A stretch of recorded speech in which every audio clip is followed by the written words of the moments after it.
الرحمن الرحیم رب اشرح لی صدری ویسر لی امری واحلل عقدۃ من لسانی یفقهوا قولی رب زدنی علما اللهم فقهنا في الدين اللهم انی اسألک علما نافعا وعملا متقبلا ورزقا طیبا آمین ثم آمین یا رب العالمین۔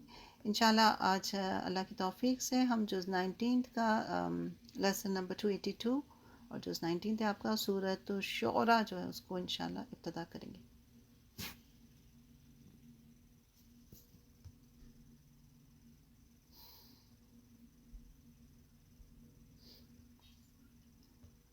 سورہ شعراء اس میں 11 رکوع ہیں آپ کے اور 227 آیات ہیں۔ مکی صورت ہے یہ، اور مصحف میں ترتیب کے اعتبار سے یہ 26 سورہ ہے، جبکہ نزول کے اعتبار سے یہ 47 سورہ ہے۔ اور میں آپ کے ساتھ ایک چیز اور شیئر کرنا چاہوں گی انشاءاللہ۔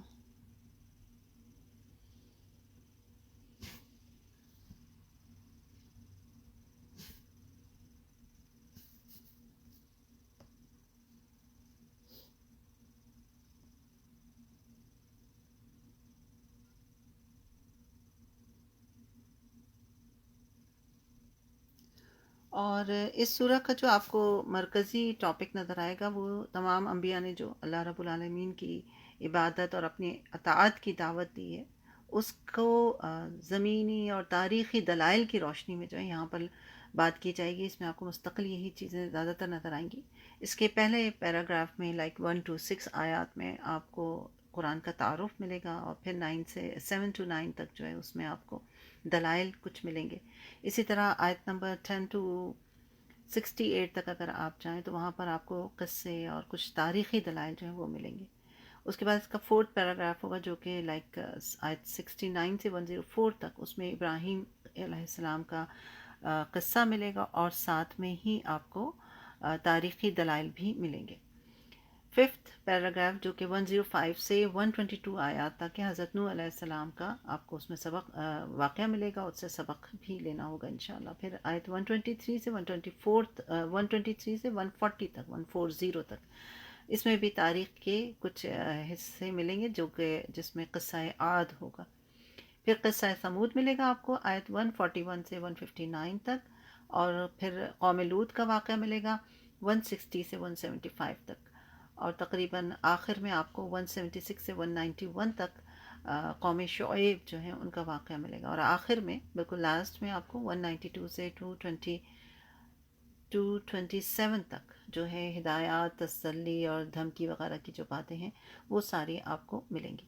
پچھلی سورہ آپ نے سورہ فرقان میں رسول صلی اللہ علیہ وآلہ وسلم کی دعوت اور قرآن کی حقانیت کے عقلی آفاقی دلائل جو ہیں وہ سب پڑھے، اعتراضات اور ان پر جو الزامات لگے اس کا ذکر بھی وہاں آیا۔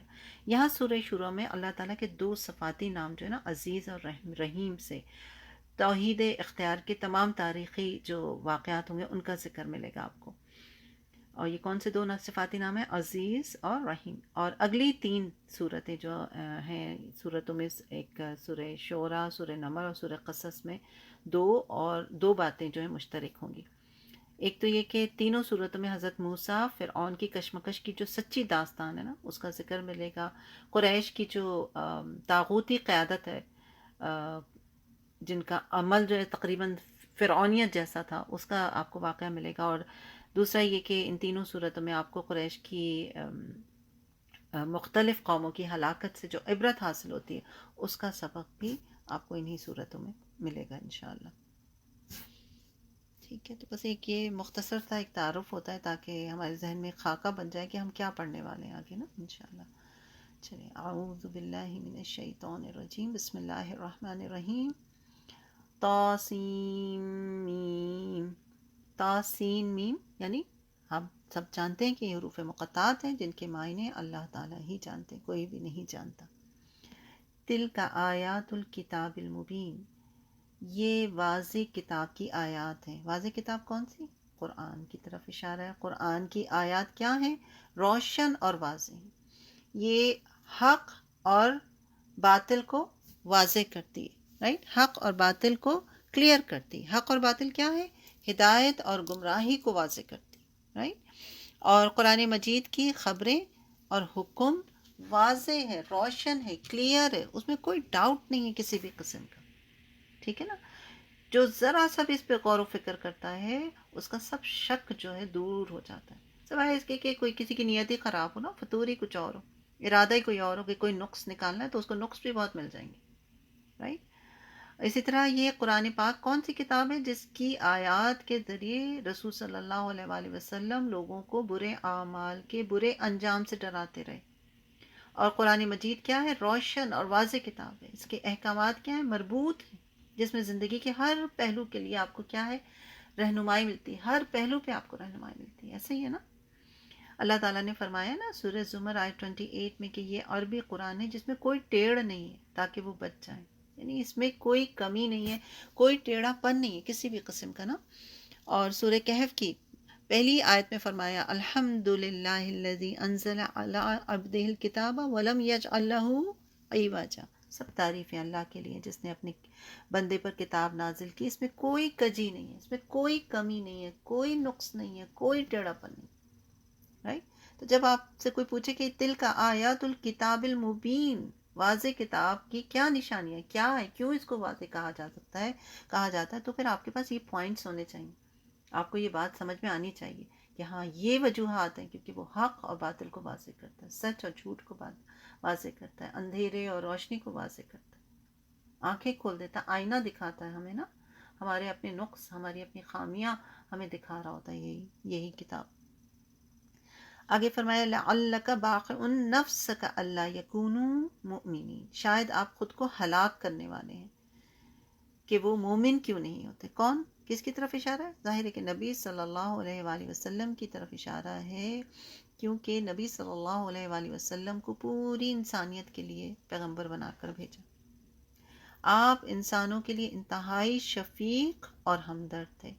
آپ صلی اللہ علیہ وآلہ وسلم کو علم تھا کہ لوگ ہدایت نہیں پائیں گے، میری مخالفت کریں گے تو جہنم کا ایندھن بن جائیں گے. اس لیے آپ صلی اللہ علیہ وآلہ وسلم کو ان کی مخالفت کا بہت دکھ ہوتا تھا. آپ صلی اللہ علیہ وآلہ وسلم لوگوں کے ایمان لانے کی اتنے حریص تھے کہ ان کے ایمان نہ لانے کا آپ کو سخت صدمہ تھا، جس کا اظہار اس آیت میں ہمیں مل رہا ہے. یعنی اللہ تعالیٰ فرما رہے ہیں نا، ایسا لگتا ہے جیسے کہ شاید آپ اپنی جان کو ہی کھو دیں گے کہ وہ ایمان کیوں نہیں لے کر آ رہے. دیکھیں نا کیا فرمایا یہاں، شاید لعلک باخع نفسک، شاید آپ خود کو ہلاک کرنے والے ہیں، اللہ یکونوا مؤمنین، کہ وہ ایمان کیوں نہیں لے کر آتے. رائٹ. یعنی اس کو یوں بھی لے سکتے ہیں آپ کہ آپ صلی اللہ علیہ وآلہ وسلم کو اپنی کوششوں کے نتیجہ خیز، یعنی اپنی کوششوں کا جو رزلٹ آپ چاہتے تھے فوری طور پہ وہ نظر نہیں آ رہا تھا، فوری تو نہیں نظر آ رہا تھا نا، اس کا آپ کو شدید دکھ تھا. اور اس کے پیچھے ظاہر ہے غم یہ نہیں تھا کہ میری بات کیوں نہیں مانی جا رہی. کوئی عام انسانوں کی طرح تو نہیں تھے نا، عام انسانوں کو تو اس کو پھر اپنی عزت اور ناک کا مسئلہ بنا لیتے. آپ کو غم یہ تھا کہ میں ان کو حق بات بتا رہا ہوں، میں ان کو سچ بات بتا رہا ہوں، میں ان کو ان کے بھلائی کی بات بتا رہا ہوں، لیکن پھر بھی یہ ایمان نہیں لے کر آئے. حالانکہ اور ہو کیا رہا تھا الٹا، کہ لوگوں کے ایمان نہ لانے کی وجہ سے مسلمانوں کی مشکلات میں اضافہ ہو رہا تھا، جو آپ کو صدمے سے دوچار کر رہا تھا. یعنی پہلی بات تو یہ کہ وہ ایمان نہیں لے کر آ رہے تھے، دوسرے جو ایمان لے کر آ رہے تھے ان کے لیے بہت سخت آزمائشیں تھیں. رائٹ. سورہ فاتر میں بھی اللہ تعالیٰ نے فرمایا آیت نمبر 8 میں کہ کیا وہ شخص جس کے لیے اس کا برا عمل خوشنما بنا دیا گیا ہو پھر وہ اسے اچھا سمجھ رہا ہو، بس یقیناً اللہ جس کو چاہتا ہے گمراہ کرتا ہے اور جس کو چاہتا ہے ہدایت دیتا ہے. چنانچہ آپ کی جان ان پر افسوس کر کے نہ جاتی رہے، یقیناً اللہ تعالیٰ خوب جاننے والا ہے جو کچھ وہ کرتے ہیں.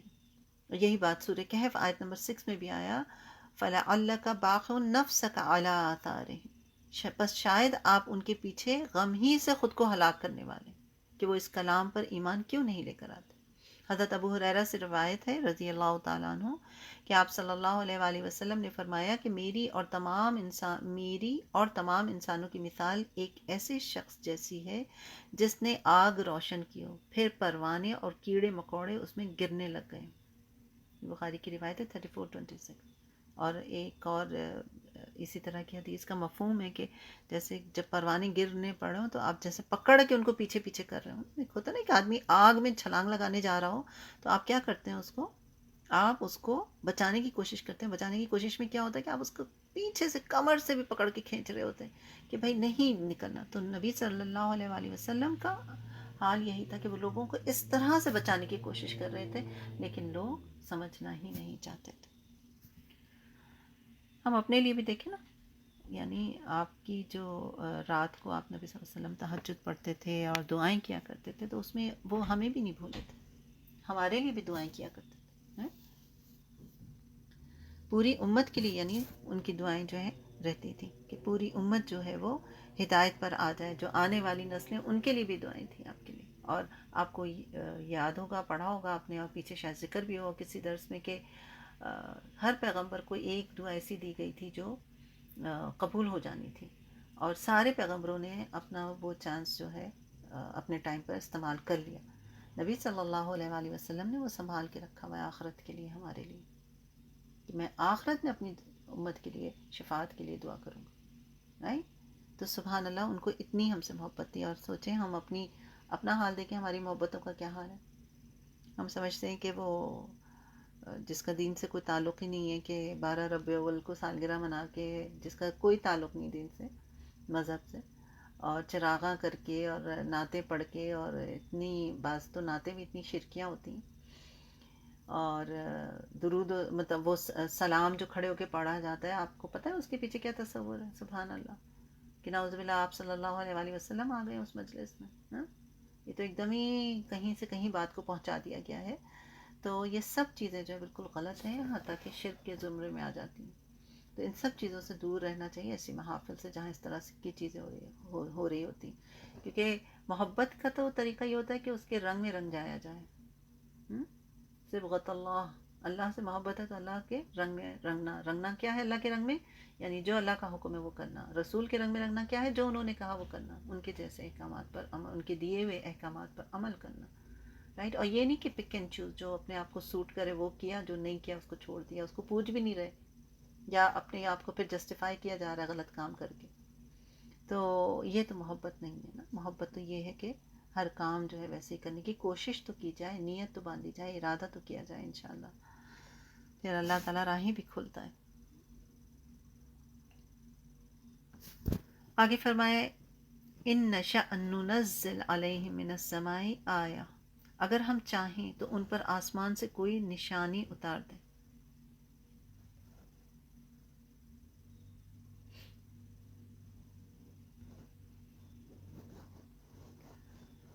اگر ہم چاہیں تو ان پر آسمان سے کوئی نشانی اتار دیں، یعنی آسمان سے اترنے والی کسی نشانی کو قبول کیے بغیر کوئی چارہ ہی نہیں رہتا۔ یعنی اللہ تعالیٰ نے ہدایت کے لیے کیا کیا ہے؟ قرآن مجید کو نازل کیا نا، جو ان کے لیے کافی ہے۔ اگر انسان اس قرآن پہ غور و فکر کرے نا تو وہی انف ہے۔ ان کو ایمان لانے پر مجبور کرنے کے لیے آسمان سے کوئی بھی نشانی نازل کی جا سکتی ہے، لیکن لوگوں سے پھر اختیاری ایمان مطلوب ہے۔ یعنی کوئی ایسی نشانی اتار دی جائے، فرشتہ آ جائے، کچھ بھی، کیونکہ ان کا تو مطالبہ یہی تھا نا کہ کوئی چیز جو یہ پہاڑ جو ہے وہ سونے کا بن جائے، یا یہ باغ جو ہے اس میں کچھ ہو جائے وغیرہ وغیرہ۔ جیسے وہ اونٹنی کی جو کی گئی تھی پچھلی قوم میں، تو سامنے سے اونٹنی نکل بھی آئی، رائٹ؟ لیکن پھر اختیار ختم ہو جاتا ہے، پھر اختیار ختم ہو جاتا ہے۔ جب تک اختیار ہے تب تک کیا ہے؟ تب تک معافی کی بھی پھر گنجائش، پھر راستہ کھلا ہوا ہے نا، پھر چانس دیا جاتا ہے بار بار۔ لیکن اگر معجزات سامنے لا کر کھڑے کر دیے جائیں، معجزات ویسے ہی جو کہ تو لا کر رکھ دیے جائیں، تو پھر اختیار جو ہے وہ ختم کر دیا جاتا ہے، اور پھر اس کے بعد کوئی نافرمانی کرتا ہے یا شرک کرتا ہے تو پھر عذاب آتا ہے، اور ایسا ہوا پچھلی قوم پر، رائٹ؟ سبحان اللہ۔ تو ان کا جو ڈیمانڈ تھی ان کی کہ کوئی اور نشانی آ جائے، اس کا ہی یہاں پر جواب دیا جا رہا ہے۔ ایسے ہی سورہ یونس میں بھی بات ہوئی آیت نمبر 99 میں کہ اور اگر آپ کا رب چاہتا جو زمین میں ہے سب اکٹھے ضرور ایمان لاتے، تو کیا آپ لوگوں کو مجبور کریں گے یہاں تک کہ وہ سب مومن ہو جائے؟ ایک تو یہ بات، دوسری بات یہ کہ نبی صلی اللہ علیہ وآلہ وسلم چاہتے تو تھے کہ سب ایمان لے آئیں، لیکن ظاہر ہے کہ ہدایت تو اللہ کے ہاتھ میں ہے، ٹھیک ہے نا؟ ایک بات تو یہ، پہلی بات تو یہی ہے اہم ترین، ہدایت اللہ کے ہاتھ میں ہے۔ اللہ چاہے گا تو کسی کو ہدایت ملے گا، اللہ نہیں چاہے گا تو کسی کو نہیں مل سکتی ہدایت، ٹھیک؟ Number one. نمبر ٹو، اور اہم ترین بات جو ہے وہ یہ ہے کہ چاہنے والا چاہے تو، ہدایت اتنی سستی عام سی چیز نہیں ہے۔ چاہنے والا چاہے گا، کوشش کرے گا، جستجو کرے گا، تو پھر اللہ تعالیٰ اس کو ہدایت بھی دیتے۔ دنیا میں دیکھیں ایک عام سی پڑھائی کے لیے بھی سمپل، ایک 4-5 سال کا بچہ بھی ہوتا ہے، اس کو ABCD آپ لکھواتے ہیں، جب تک وہ بچہ خود نہیں کوشش کرے گا آپ لاکھ کچھ کرنے نہیں کر سکتے۔ ماں باپ اپنے بچوں کو ڈاکٹر انجینئر بنانا چاہتے ہیں، وہ لاکھ اس کو بہترین کالج میں پیسے دلوا کر کچھ کر کے اس کا ایڈمیشن کروا دیں، بہترین ٹیچر سر پہ بٹھا دیں، لیکن اگر جب تک وہ بچہ خود نہیں پڑھنا چاہے گا کوئی کچھ نہیں کر سکتا۔ تو دنیا کا علم، دنیا کی چیزیں، دنیا کے معاملات اتنے سستے، جنت یعنی دنیا کے معاملات اتنے سستے نہیں ہیں نا، دنیا میں بھی ایفرٹ کرنی پڑتی ہے، تو وہ جنت اتنی سستی تو نہیں ہے، اس کے لیے بھی ایفرٹ کرنی پڑتی ہے۔ جو جس کو طلب، کسی کو طلب ہی نہیں ہے اور اللہ چاہے تو اس کو بھی ہدایت دے دے، لیکن اللہ تعالیٰ پھر نہیں اس کے لیے ہدایت کے دروازے کھولتے۔ ہاں، جس کو طلب ہوتی ہے، جس کو خواہش ہوتی ہے، اور آپ دیکھتے ہیں، ہم دیکھتے ہیں جس کو جس چیز کی خواہش ہوتی ہے اس کو وہی چیز مل رہی ہوتی ہے، جو جس چیز کے بارے میں سوچ رہا ہوتا ہے اس کو وہی کچھ مل رہا ہوتا ہے، رائٹ؟ سبحان اللہ۔ تو جیسی کوشش ویسے نتائج، جس چیز کی کوشش ویسے ہی نتائج ہوتی ہے۔ ساری زندگی کسی بھی کوشش میں انسان لگا رہا ہے، جس کوشش میں لگا رہتا ہے، بڑھاپا بھی اس کا ویسے ہی گزرتا ہے، بڑھاپے میں بھی اس کو وہی چیزیں یاد رہتی ہیں، موت کے وقت بھی اس کو وہی کچھ یاد رہتا ہے، رائٹ؟ تو سبحان اللہ، یہ اللہ تعالیٰ کا طریقہ ہے۔ سورہ ہود آیت 118 میں بھی فرمایا کہ اور اگر آپ کا رب چاہتا تو تمام انسانوں کو یقیناً ایک ہی امت بنا دیتا اور وہ ہمیشہ اختلاف کرنے والے ہی رہیں گے۔ یعنی اگر ساری انسانوں کو ایک ہی امت بنا دیا جاتا اور اختلافات نہ ہوتے تو پھر ہم میں اور ان درختوں میں اور جانوروں میں کیا فرق ہوتا؟ فرشتوں میں، ہم میں، سب میں کیا فرق ہوتا؟ کوئی فرق نہیں ہوتا۔ ہم اشرف المخلوق کیوں ہوتے؟ ہم اشرف المخلوق اس لیے ہیں کیونکہ ہمیں اختیار دیا گیا، رائٹ؟ فضلت اعناقهم لہا خاضعین، پھر ان کی گردنیں ان کے سامنے جھکنے والی ہو جائیں، یعنی جھٹلانے والوں کی گردنیں تو جھکائی جا سکتی ہیں مگر اس کی ضرورت ہے نہ ہی کوئی فائدہ، یعنی اس طرح ایمان لانا کسی کو نفع نہیں دیتا۔ یعنی جس کو زبردستی مسلمان کر دیا جائے یا بنا دیا جائے یا بائی فورس کیا جائے تو وہ ایسا جھکنا کیا ہے؟ بیکار ہے۔ اصل ایمان کیا ہے؟ دل کا ایمان ہے، دل سے ایمان قبول کرنا۔ آپ دیکھیں نا، ہر چیز دنیا میں کیا ہوتا ہے، پہلے آپ اس کو یوں سمجھیں، دنیا میں کیا ہوتا ہے؟ ایک آدمی کوئی غلط کام کرتا ہے، اس کو سزا مل جاتی کیونکہ اس کو اس کے خلاف ثبوت مل جاتا ہے۔ اچھا، بعض اوقات بے قصور آدمی جو ہے، اس نے چوری نہیں کی لیکن اس کو کچھ ایسے ٹریپ کیا گیا، ایسا اس کو بیوقوف بنایا گیا یا ایسے ثبوت پیش کر دیے گئے جو اگرچہ غلط تھے، لیکن چونکہ ثبوت مل گئے تو پھر اس کو کیا کر دیا جاتا ہے؟ اس کو سزا دے دی جاتی ہے، ٹھیک ہے نا؟ یہ کیا ہے؟ یہ دنیا جو ظاہری ہے، ہمیں دکھ رہی ہے، دنیا میں ہم ظاہری معاملات ہی کرتے ہیں۔ اس کو ایک طرح سے اور بھی سمجھیں، دنیا میں جب منافقین تھے آپ صلی اللہ علیہ وآلہ وسلم کے دور میں، تو جب آپ غزوہ تبوک سے واپس آئے تھے، جو آپ نے سورہ توبہ میں پیچھے پڑھا ہے، تو منافقین آ کے آپ کے پاس کیا کہتے تھے؟ بہانے بناتے تھے نا کہ یا نبی صلی اللہ علیہ وسلم ایسا ہوا کہ ہم اس وجہ سے نہیں جا سکے۔ آپ خاموشی سے سنتے رہے، سنتے رہے، سنتے رہے، آپ نے کسی کو نہیں پکڑا، جبکہ آپ کو معلوم تھا کہ وہ جھوٹ بول رہے ہیں۔ آپ نے کیا ڈیل کیا؟ ظاہری معاملات پہ کیا۔ دنیا میں کیا ہوتا ہے؟ ظاہری معاملات پر ہوتا ہے۔ اگر ایک شخص سامنے والا کہہ رہا ہے کہ میں جھوٹ نہیں بول رہا، ایک جنرل بات ہو رہی ہے، ظاہر ہے کہ کوئی بڑی بات کے لیے نہیں، یا کوئی کیس ہو رہا ہے اور عدالت میں وہاں تو نہیں، لیکن عام جنرل میں ایک آدمی کہہ رہا ہے تو ہمیں کیا حکم ہے کہ آپ اس پر یقین کریں، کیونکہ وہ مسلمان ہے، اگر وہ کہہ رہا ہے کہ اس نے یہ کام نہیں کیا تو 10 منٹ نہیں کیا۔ ظاہری معاملات ڈیل کرنا، اپنے گمان پہ نہیں چلنا، یا تو واقعی کوئی دلیل ہو تب تو ٹھیک ہے، اگر دلیل نہیں ہے صرف گمان کی بات ہے تو پھر ٹھیک نہیں، ٹھیک ہے نا؟ تو یہ تو ہو گئی ظاہری بات۔ آخرت میں کیا ہے؟ نہ جنت نظر آتی، نہ دوزخ نظر آتا ہے، نہ فرشتے نظر آتے ہیں، نہ آخرت کا ہمیں کچھ مطلب دکھ تو نہیں رہا، نہ اللہ کو دیکھتے ہیں۔ ہمارے اعمال، ہماری نیت کیا ہے دکھتی ہے کسی کو کسی کی نیت کا پتہ ہوتا نہیں پتہ ہوتا۔ تو جو چیز نہیں دکھتی تو پھر اس کا رزلٹ بھی ویسے ہی ہے، چھپا ہوا ہے، ابھی نظر نہیں آ رہا، لیکن آگے نظر آئے گا آخرت میں۔ تو اس کا اثر جو ہے وہ وہاں دکھے گا۔ اب آپ کسی کو، اب اس آیت سے آپ کنیکٹ کریں، اگر کسی کو بائی فورس مسلمان کر دیا جائے گا تو کیا فائدہ ہے؟ کوئی فائدہ نہیں، فائدہ بائی فورس اگر کسی کو مسلمان کیا جائے گا تو وہ ظاہری طور پہ تو شاید بن جائے گا، نمازیں بھی پڑھے گا، ڈر کے مارے وہ کہ بھائی مجھے مار نہ دیا جائے یا میرے ساتھ کوئی ظلم نہ ہو جائے، تو وہ ظاہری طور پہ تو بن جائے گا لیکن دل سے تو نہیں بنے گا۔ اس کو آپ ادر وے بھی کریں کہ اگر ظاہری طور پہ کوئی اپنے آپ کو شو نہیں کر پا رہا ہے کہ میں مسلمان ہوں، جان کا خوف ہے، دشمنوں کے گھیرے میں ہے، پھنسا ہوا ہے، مجبور ہے، لیکن دل میں اس کی ایمان ہے، اجازت ہے اس بات کی کہ اگر کسی کو جان کا خطرہ ہو تو وہ جھوٹ بول سکتا ہے کہ ہاں بھائی، جیسے لوگ کہلواتے ہیں نا نان مسلم کے، یہ بولو وہ بولو، اگر وہ دل سے توبہ کر رہا ہے اور پھر بھی صرف اپنی جان بچانے کے لیے جھوٹ بول دیتا ہے، لیکن دل میں اللہ سے معافی مانگ رہا ہے کہ یا اللہ میں نے جھوٹ بولا ہے، یہ ایسا نہیں ہے، میں تجھ پر ایمان رکھتا ہوں، رکھتی ہوں، تو وہ ایمان قابل قبول ہے۔ تو اس لیے یہاں فرمایا گیا کہ پھر ان کی گردنیں ان کے سامنے جھکنے والی، یعنی جھٹلانے والوں کی گردنیں تو جھکائی جا سکتی ہیں، مگر اس کی ضرورت ہے نہ اس کی ضرورت، نہ اس کا کوئی فائدہ۔ اسی طرح ایمان لانا کسی کو فائدہ نہیں دے گا۔ تبھی ہم دیکھتے ہیں پوری ہسٹری آپ اٹھا لیں، کہیں آپ کو نظر نہیں آئے گا کہ بائی فورس مسلمان کیا گیا ہو کسی کو۔ سورہ انعام آیت 158 میں فرمایا کہ وہ انتظار نہیں کر رہے مگر یہ کہ ان کے پاس فرشتے آ جائیں، یا آپ کا رب آ جائے، یا آپ کے رب کی بعض نشانیاں آ جائیں۔ جس دن آپ کے رب کی بعض نشانیاں آ گئی، کسی ایسے شخص کا ایمان اسے فائدہ نہیں دے گا جو پہلے ہی سے ایمان نہ رکھتا ہو یا اس نے اپنے ایمان میں کوئی نیکی نہ کمائی ہو۔ آپ کہتے ہیں تم بھی انتظار کرو، بلا شبہ ہم بھی انتظار کرنے والے۔ سورہ انعام آیت 158۔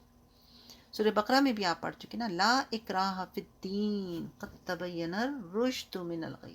دین میں کوئی زبردستی نہیں، رائٹ؟ دین میں کوئی زبردستی نہیں، یقیناً ہدایت گمراہی سے صاف واضح ہو چکی۔ یہ کہاں پر بات ہو رہی ہے؟ یعنی نان مسلم سے مسلم بننے کی بات ہو رہی ہے، دین میں داخل ہونے کے بعد کی بات نہیں ہو رہی ہے۔ پھر تو جب داخل ہو گئے، کوئی مسلمان بن گیا، پھر تو فالو کرنا ہے شریعت کو، جو رولز ہیں اس کو فالو کرنا ہے، جو فرائض ہے اس کو فالو کرنا ہے، رائٹ؟ یہ پہلے کی بات ہے، یعنی کسی کو فورس نہیں کر سکتے، کیونکہ کبھی کبھار لوگ جو ہیں اکثر اس پارٹ کو اٹھاتے ہیں جو آیت الکرسی کے بعد کا یہ حصہ ہے کہ دیکھیں اس میں لکھا ہوا ہے لا اکراہ فی الدین، کہ دین میں کوئی زبردستی نہیں ہے، یعنی دین یعنی ایمان لانے میں زبردستی نہیں، لیکن ایمان لانے کے بعد تو پھر جو کہا گیا ویسے کا ویسے ہی کرنا۔ آیت نمبر 5 دیکھیے، وما یأتیہم من ذکر من الرحمن محدث الا كانوا عنہ معرضین، اور ان کے پاس رحمان کی طرف سے کوئی نصیحت نہیں آتی مگر وہ اس سے منہ موڑنے والے ہیں، یا اس سے منہ پھیرنے والے ہیں۔ یعنی ظاہر ہے کہ اس کے اولین مخاطبین تو قریش مکہ ہی ہیں نا، مکہ ہی والے، کہ ان کے پاس جب کبھی اللہ تعالیٰ رحمان کی جانب سے کوئی نصیحت آتی جو انہیں یہ بتائے کہ ان کے لیے کیا چیز نفع ہے، کیا چیز نقصان دہ ہے، تو جب بھی کبھی اللہ کی جانب سے کوئی آسمانی کتاب یا بات نازل ہوتی تو وہ کیا کرتے ہیں، ان کا عمل کیا ہونا کیا چاہیے تھا کہ توجہ سے سنیں، لیکن کرتے کیا تھے؟ وہ منہ موڑتے تھے۔ الا کانوا عنہ معرضین، مگر وہ اس سے منہ موڑنے والے، یعنی انہوں نے اس نصیحت کو سننے سے منہ موڑ لیا اور اس پر غور و فکر نہیں کیا۔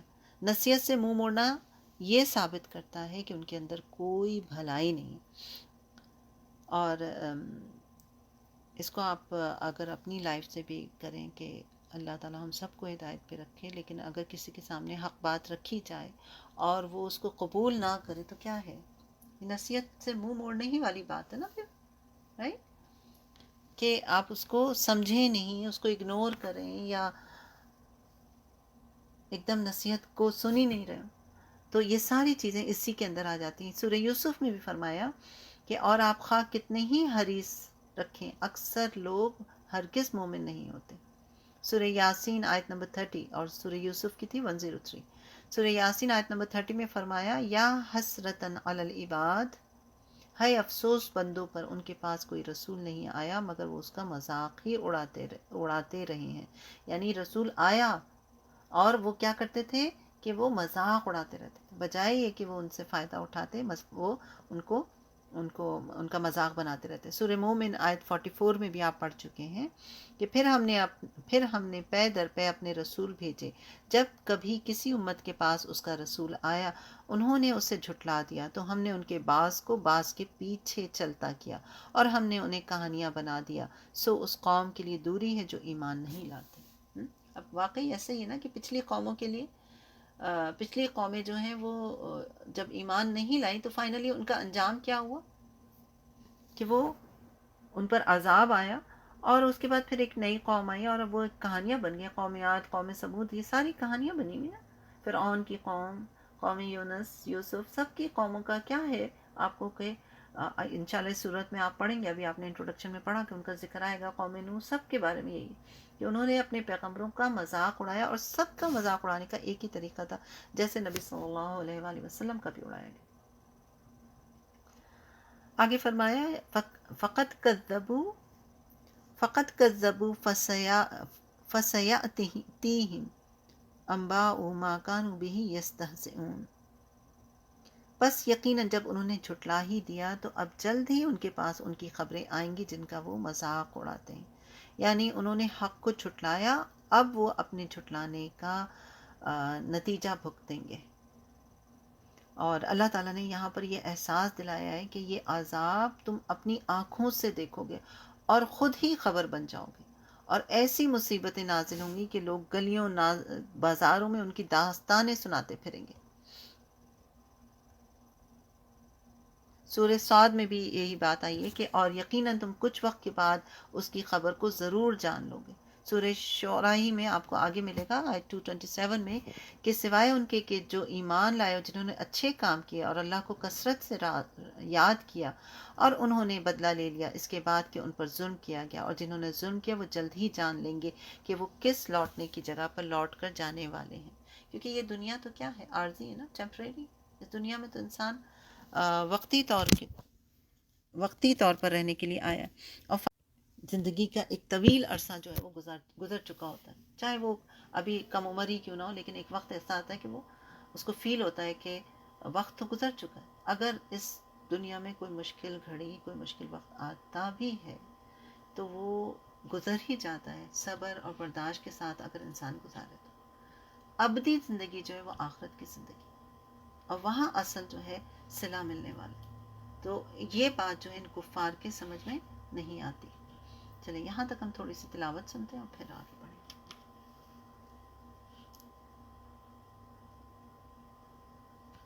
بسم اللہ الرحمن الرحیم، توسیم میم، تلك آیات الكتاب المبین، لعلك باخع نفسك ألا يكونوا مؤمنين، إن نشأ ننزل عليهم من السماء آية فظلت أعناقهم لها خاضعين، وما يأتيهم من ذكر من الرحمن محدث إلا كانوا عنه معرضين، فقد كذبوا فسيأتيهم أنباء ما كانوا به يستهزئون، أولم يروا إلى الأرض كم أنبتنا فيها من كل زوج كريم۔ ٹھیک ہے، تو یہاں تک آپ کو یہ بات واضح ہوئی۔ انشاءاللہ اگلی آیت دیکھیں۔ اولم یرو الی الارض کم انبتنا فیہا من کل زوج کریم، اور کیا انہوں نے زمین کو نہیں دیکھا کہ ہم نے اس میں ہر قسم کی عمدہ نباتات اگائے ہیں؟ یعنی اللہ تعالیٰ نے زمین کی نباتات سے ان کے معجزاتی طور پر اگنے کا شعور دلایا. سمجھ میں آئی بات؟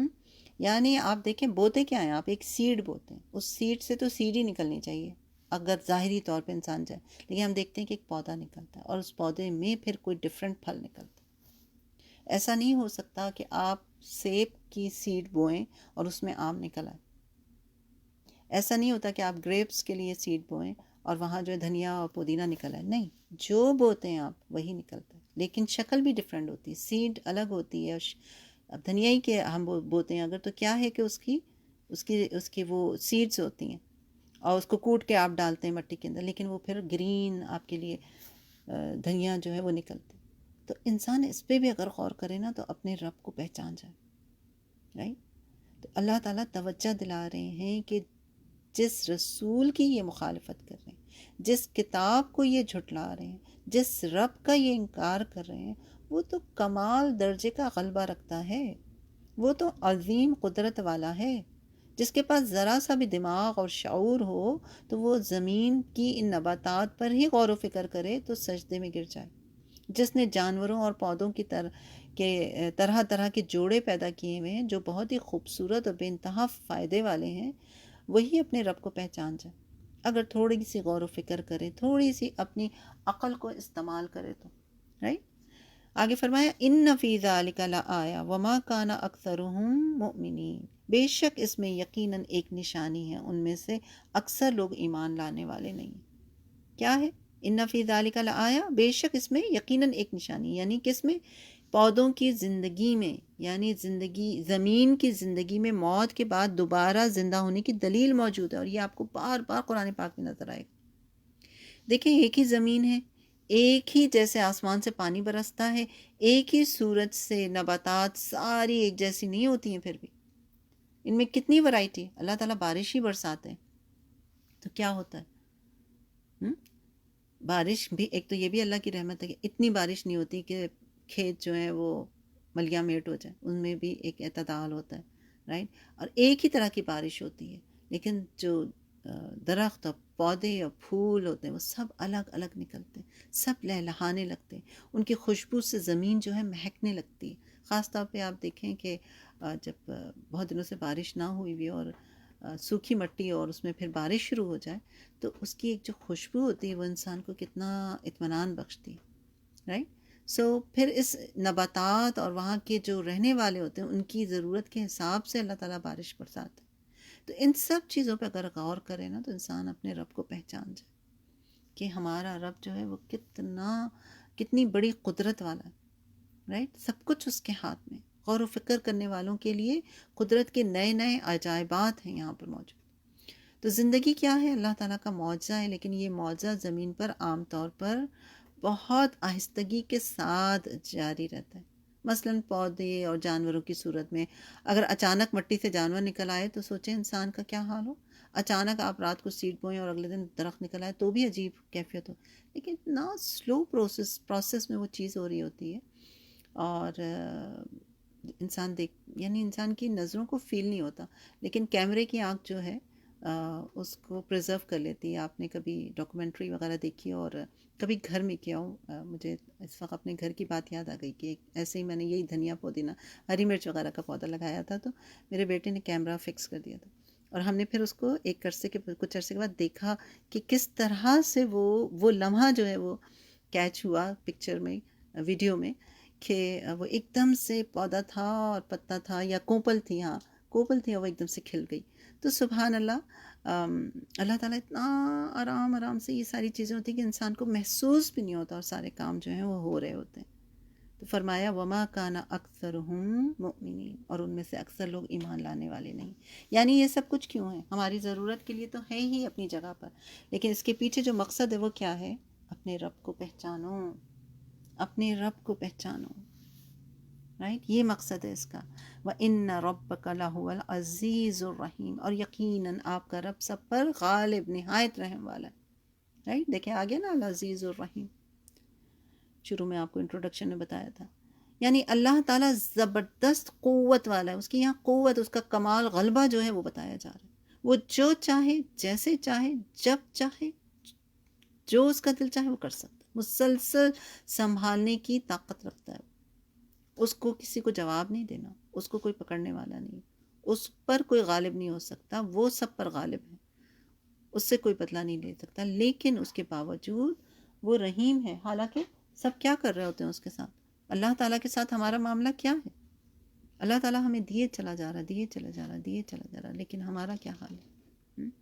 اللہ تعالیٰ بدبخت لوگوں کو عذابوں سے ہلاک کرتا ہے، اور سعادت مندوں کو کیا کرتا ہے؟ ہر مصیبت سے نجات دلاتا ہے. لیکن ٹیسٹ ہوتا ہے، ٹیسٹ ہوتا ہے. ٹیسٹ کے بغیر کچھ نہیں ہوتا، رائٹ؟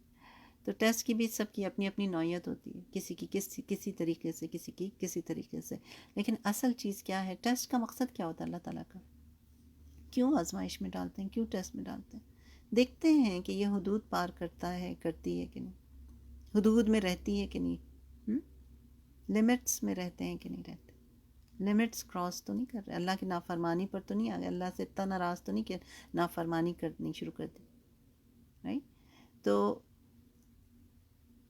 اللہ تعالیٰ نے تاریخ انسانیت سے عبرت والے واقعات آگے آپ پڑھیں گے، جن کا مقصد یہ ثابت کرنا ہے کہ اللہ کی آیات کو جھٹلانے کا انجام کیا ہے؟ ہلاکت. تو یعنی آپ نے پہلی 5 آیات میں کیا بات پڑھی کہ رسول صلی اللہ علیہ وآلہ وسلم کا کفار کے ایمان لانے پر حریص ہونا اس کی طرف اشارہ تھا. یعنی ان پہلی 5 آیات میں یہ بات بیان کی گئی کہ قرآن کریم کی کہ نبی صلی اللہ علیہ وآلہ وسلم جو ہیں کہ وہ کفار کے ایمان لانے کے لیے شدید حریص تھے، اور اس حد تک حریص تھے کہ اللہ تعالیٰ نے کہا، کوئی انسان نہیں کہہ رہا، اللہ نے کہا کہ آپ کو اتنا غم ہے، آپ کو اتنی تکلیف ہو رہی ہے جیسے کہ آپ اس غم میں اپنی جان ہی گنوا دیں گے. ایک جیسے محاورے والا انداز نہیں ہوتا، ہم بھی بولتے ہیں تم نے اپنا اتنا برا حال بنا رکھا، لگتا ہے کہ تم تو مر ہی جاؤ گے، ہے نا؟ تو بالکل وہی انداز ہے کہ آپ نے اپنے آپ کو غم سے نڈھال کر رکھا. تو آپ نے اپنے محبوب نبی صلی اللہ علیہ وسلم کو یہ نصیحت فرمائی کہ اگر یہ مشرکین مکہ آپ پر اور قرآن پر ایمان نہیں لا رہے تو آپ اتنا غم مت کریں، ہرگز غم نہ کریں. آپ کا کام کیا ہے؟ صرف تبلیغ کرنا ہے، رائٹ؟ ہدایت دینا نبی کا کام نہیں ہے، کسی انسان کا کام نہیں ہے. ہدایت تو صرف اور صرف اللہ کے ہاتھ میں. اور یہ بات بھی ہم نے انہی آیات میں پڑھی کہ اگر اللہ چاہے تو ان کفار کو ایمان لانے پر مجبور بھی کر سکتا ہے. اللہ کے لیے تو کوئی بڑا مسئلہ نہیں ہے، لیکن وہ کوئی بڑی سی نشانی بھی بھیج کے ان کو ایمان پر راضی کر سکتا ہے. مثلا کسی پہاڑ یا کسی ستارے یا کسی فرشتوں کو ان کے سروں کے اوپر لے آئے اور وہ خوف کے مارے جو ہے وہ مجبور ہو جائے ایمان لانے پر. لیکن اللہ تعالیٰ نے ایسا نہیں کیا. اور آیت نمبر 6 سے 9 تک آپ نے کیا پڑھا کہ اللہ کی آیات کو جھٹلانے پر کفار کو سخت وارننگ دی گئی. کیونکہ کفار کی ہمیشہ سے یہی روش چلی آئی ہے نا کہ جب بھی اللہ رب العزت نے کوئی آیت، کوئی صورت نازل کی تو اس کو فوراً انہوں نے جھٹلا دیا. اسی لیے اللہ تعالیٰ نے انہیں یہ دھمکی دی ہے کہ اگر وہ اپنے اس رویے پر قائم رہتے ہیں تو عنقریب ان کے پاس وہ عذاب آ جائے گا جس کا یہ مذاق اڑاتے ہیں، رائٹ؟ اسی کی آخری آیات میں جو بات ہوئی کہ وہ اللہ تعالیٰ اس عذاب کو لے آئیں گے جس کا یہ مذاق اڑا رہے ہیں. اور پھر آخر میں ان پودوں اور درختوں، ان چیزوں پر غور و فکر کرنے کی دعوت دی گئی کہ اگر وہ ذرا سا غور و فکر کریں تو وہ اپنے رب کو پہچان جائیں گے. اور لیکن بات ساری یہ کہ جب انسان انا کا مسئلہ بنا لیتا ہے اور ضد کا شکار ہو جاتا ہے، ہٹ دھرمی کا شکار ہو جاتا ہے، تو پھر تو اس کو کوئی بھی دلائل نہیں نظر آتے. لیکن جو اس تعصبات سے ہٹ کر جب کہ کوئی کسی کی بات سنتا ہے نا تو پھر اس کو حق بھی دکھتا ہے. یہ صرف اس وقت کے لیے نہیں ہے بلکہ یہ آج کے لیے بھی ہے، ہمارے لیے بھی ہے کہ جب آپ تعصب کا شکار ہوتے ہیں، یعنی آپ کسی سے بات کر رہے ہیں اور سامنے والے سے بات کرنے سے پہلے ہی دماغ میں، چاہے وہ کوئی بھی ہو، اب آپ سوچ لیں کسی سے بھی آپ کا اختلاف ہو سکتا ہے، ایون مذہبی معاملات میں بھی، فقہی معاملات میں بھی. تو اگر پہلے سے ہمارے دماغ میں یہ بات بیٹھی رہتی ہے نا کہ ہاں ہاں ہمیں پتہ ہے یہ لوگ ایسے ہی، یہ تو ایسے ہی کہتے ہیں، یہ گروہ تو ایسے ہی ہے، تو پھر ہمیں کبھی اگر وہ حق بات کہہ بھی رہے ہوں گے نا تو ہمیں سمجھ میں نہیں آئے گی. لہٰذا ہمیشہ ایک بات ذہن میں رکھیں کہ جب آپ سامنے والے سے بات کر رہے ہو اور وہ خاص طور پہ جب دین کی بات ہو رہی ہو تو اپنے ذہن کو کھلا رکھیں، کیونکہ اگر آپ کوئی اینک پہن کے بات سنیں گے سامنے والے کی تو جس کلر کی آپ نے اینک پہنی ہوئی ہے آپ کو وہ بس وہی دکھے گا اور کچھ نہیں دکھے گا. سمجھ گئے؟ اس مثال سے سمجھ گئے نا؟ یعنی سامنے والا اگر حق بات بھی کہہ رہا ہوگا نا تو نہیں سمجھ میں آئے گی، کیونکہ ہم سمجھ رہے ہیں کہ ہم ہی حق پر ہیں، کوئی اور حق پہ نہیں. تو ایسا اپنے ذہن کو کھلا رکھنا چاہیے. ہم غلط بھی ہو سکتے ہیں، ہم سے ہمارے قریب کے لوگ، ہمارے جاننے والے، ہم نے جس سے پڑھا ہے یا آگے پیچھے کوئی چیز معاملات ہے وہ بھی غلط ہو سکتا ہے. حق کی جو طرف اٹریکشن جو ہے وہ اپنی جگہ پر رہنی چاہیے، کیونکہ حق کہاں تک پہنچاتا ہے؟ اللہ کے ساتھ. رائٹ؟ ہمارا مقصد کیا ہے؟ ہم ہی پڑھ رہے ہیں، پڑھا رہے ہیں، مقصد کیا ہے؟ اللہ کو راضی کرنا ہے نا. تو پھر بات ہی ختم ہو گئی. اگر کوئی حق کوئی بھی کہہ رہا ہو، سچ کوئی بھی کہہ رہا ہو، ہدایت کی بات کوئی بھی کہہ رہا ہو، ہمیں اس سے کوئی غرض نہیں ہونا چاہیے. کسی کی بات سچی ہے، حق پر ہے، سمعنا وأطعنا، اس بات کو ایکسیپٹ کریں. میں اگر ساری زندگی کوئی چیز غلطی کرتی رہی، آج سمجھ میں آ گئی، اللہ سے توبہ کریں، موو آن، آگے بڑھیں، آگے بڑھیں، آگے یعنی ہدایت کا راستہ چنیں انشاءاللہ. چلیں تلاوت سنتے ہیں. آج کا سبق تو آپ کا بہت ہی مختصر تھا، سو انشاءاللہ دوبارہ ایک دفعہ تلاوت سنیں گے. بسم الله الرحمن الرحيم. طاسيم ميم. تلك آيات الكتاب المبين. لعلك باخع نفسك ألا يكونوا مؤمنين. إن نشأ ننزل عليهم من السماء آية فظلت أعناقهم لها خاضعين. وما يأتيهم من ذكر من الرحمن محدث إلا كانوا عنه معرضين. فقد كذبوا فسيأتيهم أنباء ما كانوا به يستهزئون. أولم يروا إلى الأرض كم أنبتنا فيها من كل زوج كريم. إن في ذلك لآية وما كان أكثرهم مؤمنين وإن ربك لهو العزيز الرحيم.